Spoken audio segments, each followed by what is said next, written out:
Hey guys, Austin here, and in this video today I'm going to be showing you how to set up DaemonTools Lite.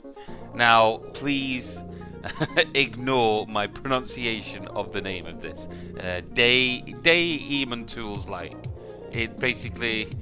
It's a tongue twister for me. I'm not sure why I can't pronounce the name, and I'm not sure if I'm actually pronouncing it right when I do try. So my apologies if there's any developers out there, anybody who has a little pet hate about this kind of thing. But honest to God, I don't know how to pronounce it. But I do know how to use it. So that's the good thing, and that's what I'm going to teach you today. Okay, first things first, what is DaemonTools Lite? I'm going to call it DT from now on. It saves a lot of hassle, doesn't it? And it probably stops me winding you guys up. Okay, so how do I use DT-Lite? What's it used for? Well, basically, if you can imagine disk-based systems. Now, as we talked about the other day with the bin and queue files video, if you watched that,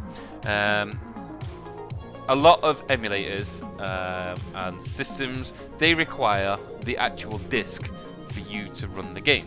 Now, I am not the kind of person who has thousands of games in his living room because number one, the misses a kick off, and number two, it just looks untidy for me. So I like to keep backups of my games, i.e. images, which we talked about, and if you're not sure how to do that, then you can have backups of your own. Have a look at my where to find games video. That will show you how to find that kind of file format. But basically it's for PlayStation games, Sega CD, PlayStation 2, I don't know, any systems which involve discs.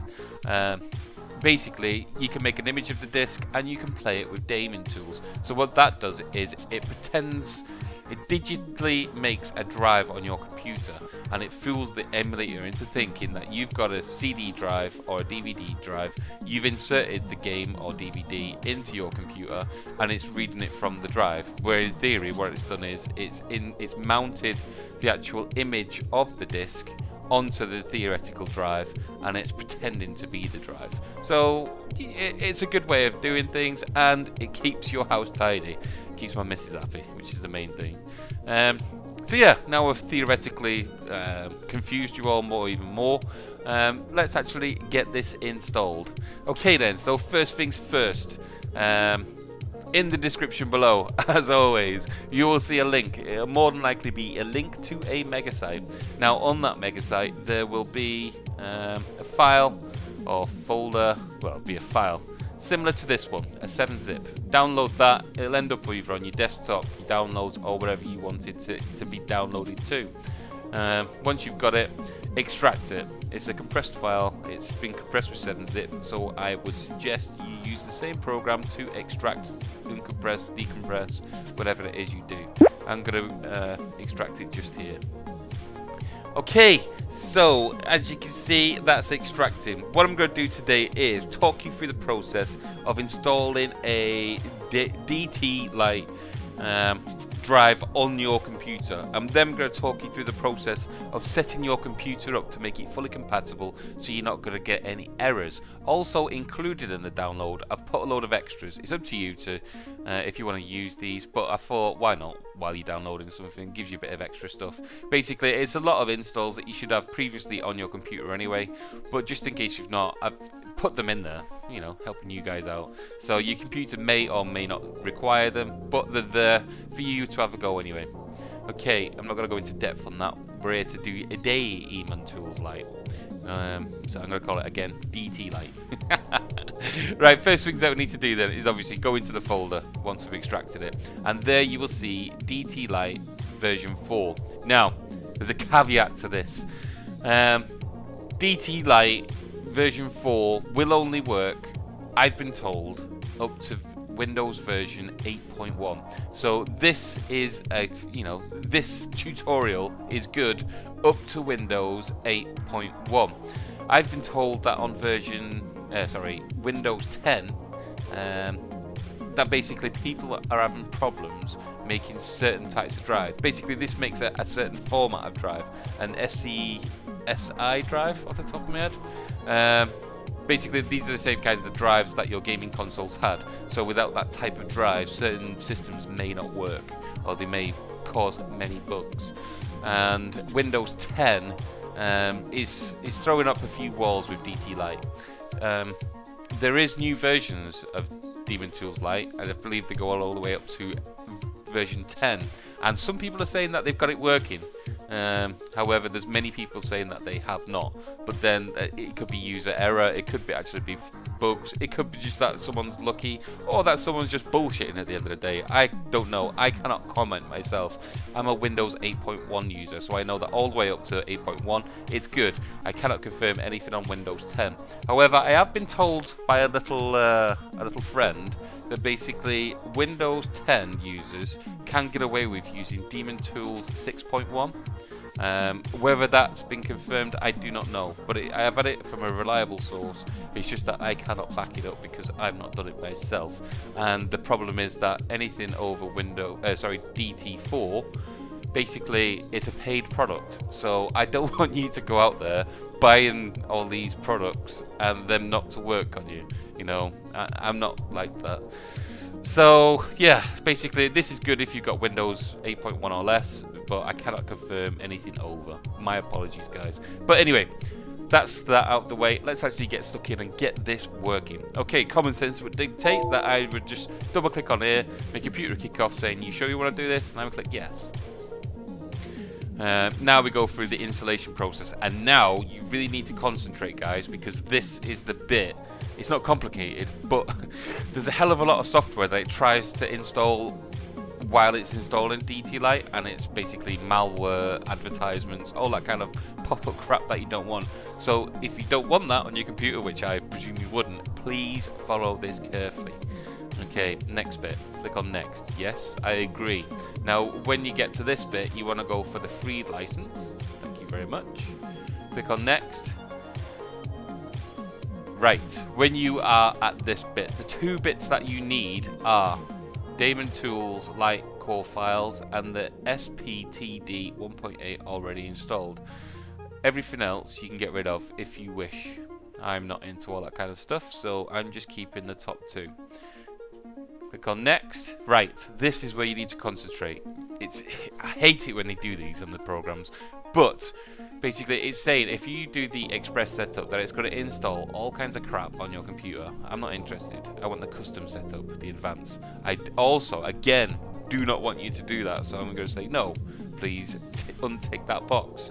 That would mean that I don't want that installed. I just want to carry on installing this, not all the rest of the crap you're trying to install by giving me gubbins. Again, it's trying to install something else on my computer. I don't want it. Give up on it. Again, untick the box and carry on. Okay, now we're getting to the good stuff. I installed this in the default location. It just saves any problems later down the line. Again, everybody's computer is different, so I cannot comment on what destination folder it will give you as default, but I always install it in the default location, just for the ease of mind. Okay, now I'm going for the install, updating virtual drives. That's it, now kicking into gear. At some point it will ask me to reboot my computer. DaemonTools Lite, click finish to close the wizard, run DaemonTools Lite. Ah, it's not done that as of yet. Okay, so that is that now set up. There is a problem, however. It's not so much a problem, but it's something else that we need to do. Okay, we can minimize this for the time being. This is DaemonTools Lite, or DaemonTools Lite. Again, my apologies, DT-Lite. As you can see, it's already mounting something for some reason. It must have been the last game that I played. But there's a certain drive that we need when we install this, and one that many of the consoles use. Some use normal drives, some use SCSI drives, this one here. So what we need to do is add this drive. First of all, however, what I want to do is set this one up properly. So this is just a DT drive. Basically, this is just a standard drive. It's theoretically making a make-believe drive on your computer. However, I don't like it to be F. Personal preference at the end of the day, but I'm going to call this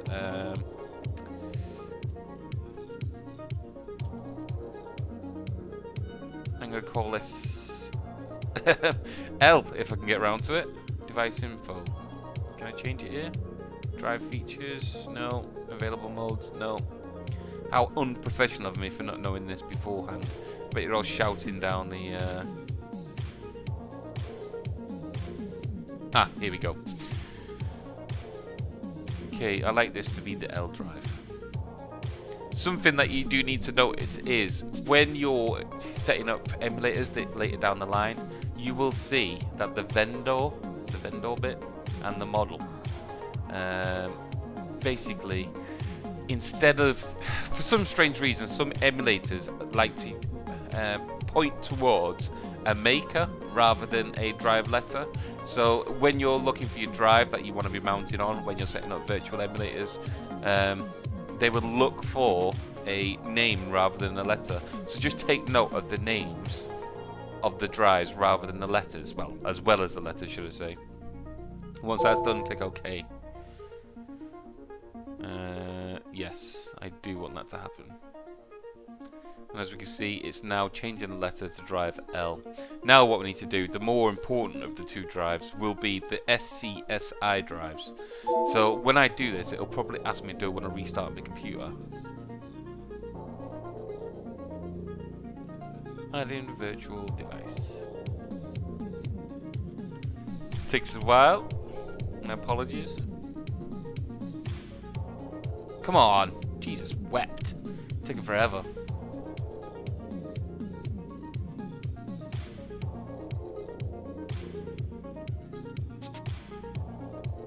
Has it crashed? I got no idea. Come on, you got this. Ah, there we go. My apologies. Just seems to take a while. A lot longer than normal. Okay, so as you can see, we've got our DT drive. Basically, that's short for just saying you've got a normal drive installed in your computer. And you can also see that you've got an SCSI drive. However, I like, again, to rename this. So I know, because all my emulators and things like that are always set up to certain drives. And I like the normal drive to be L, and I like my SCSI drive to be K, wherever that's gone. There we go. There we go. So now I can click OK. And again, see the vendor in the corner? Take notice. As you can see, it's a completely different vendor this time. So now, sometimes when you're doing emulators, again, you know, you'll pick up on this when you're installing emulators and getting them up and running. Some of them will require, I can't even say it, require the name of the drive rather than the letter of the drive. But take it as it comes, my friends. Take it as it comes. Okay, so that's it. Theoretically now, we are all set up and ready to rumble. We've got our drive set up, we've got an SCSI, and we've got the DaemonTools. That is now good to go. What we can do now is exit out of here. And theoretically now, if I was to go into my, well, not theoretically, physically, if I was to go into my computer, those drives should now show up. As you can see, K and L. I don't actually have a physical drive on this computer, so I know that they are good to go from now on. However, I would say at this point, it never asked me to do it, not where I can remember. However, at this point, I would say reboot your computer for these to kick in properly, because until you restart, there's all kinds of errors going on. So they may not work until your computer is restarted. So a good port of call to do now would be to restart your computer. However, for this installation, I'm not going to show you because it's going to take time. I'm going to have to stop recording and all that kind of good stuff. Okay, so that's the DT-Lite drives now set up on our computer, so now we can mount images in our emulators. Amazing stuff. However, your computers may be set up to try and conflict that from happening. So I'm just going to show you a few quick tools and tips now to get your computer all singing, all dancing, so you have no errors later down the line. So first things first, go to your control panel. Once you're in here, there's two settings that we need to do, or two areas that we need to mess with. One of which being user accounts. When the drives load, when you use an emulator, when certain things happen, basically your computer will, you get those pop-up screens like I was when I was installing DT-Lite. It was asking me, are you sure you want to do this? Basically, as you're installing games, emulators, playing games, all that good stuff, those pop-ups will happen, and sometimes they will happen in the background because HyperSpin or RocketLauncher is covering over those screens, and you don't know that they are happening, but they are stopping your emulators from working. So I'm not saying this is a wise choice, but the way to stop it happening for all of those is to, on the change user account, obviously make sure your normal login is happening, the one that you're going to be using for your HyperSpin. Then go to your change user account settings, and you'll be greeted with a screen similar, if not identical to this, depending on your version of Windows. Now, what you need to do is drag this all the way down to the bottom, and when I click OK, it's probably going to start screaming at me saying, "What are you doing, you crazy fool?" Yeah, it wasn't exactly a scream, but it was asking me, "Are you sure you want to make changes?" Yes, I am. Okay, so now I won't get those irritating pop-ups. Yes, I know that my computer is more susceptible to sneaky installs and stuff, but being a man of the world, you know, prancing around the internet as if I don't care about anything, I keep a keen eye for things like that. And as long as you don't go to dodgy sites, don't get dodgy installs, then, you know, you're usually pretty good. Okay, so I've changed my UAC settings down to 0. Now what we need to do is make sure our... come out of here. Now what we need to do is make sure our computer, or computer, depending if you're in France or not, control panel, is... what else do we need to do? There's one more thing. Oh yeah, autoplay. My apologies, guys. Brain farts today. Now, sometimes your computer, whether you know you've had your computer for a while, you have it so it's set up, and when you put a DVD or something into a drive or plug something in, your computer will respond to this by launching a certain program or doing a certain thing with it. What you don't want to happen is that when you're running HyperSpin, because what will happen is you will mount a game onto your virtual drive. It will then think, oh, you've got a game installed, I'm going to launch, I don't know, Windows photo viewer, because you may want to look at the pictures up on that drive. Well, I don't want that to happen, because it's going to start kicking off in the middle of me wanting to play my game. So the easiest way to go about this is go to use Windows Autoplay for devices. Okay, that is as easy as it is. All you need to do is untick that box. Once that's done, it's done. And that's it. That is you now set up with a virtual drive, configured correctly. Your computer should now have some kind of baseline, as in it's not going to kick off when you start to load emulators, it's not going to kick off when you load your disks or virtual disks on your computer, and we're up to a good baseline. And you know, I've taught you something. However, I would like somebody to teach me how to say DaemonTools Lite, because it sounds awkward to me. I'm not even sure if it's supposed to be pronounced. But yeah, good hustle, guys. High fives all round. We've done well today. We've got our virtual drive set up, and now we can look forward to systems such as Sega Saturn, PlayStation 2, PlayStation, all that good stuff. Because even though you may have been using, I don't know, RetroArch for your PlayStation, and using it from a, I don't know, a RetroArch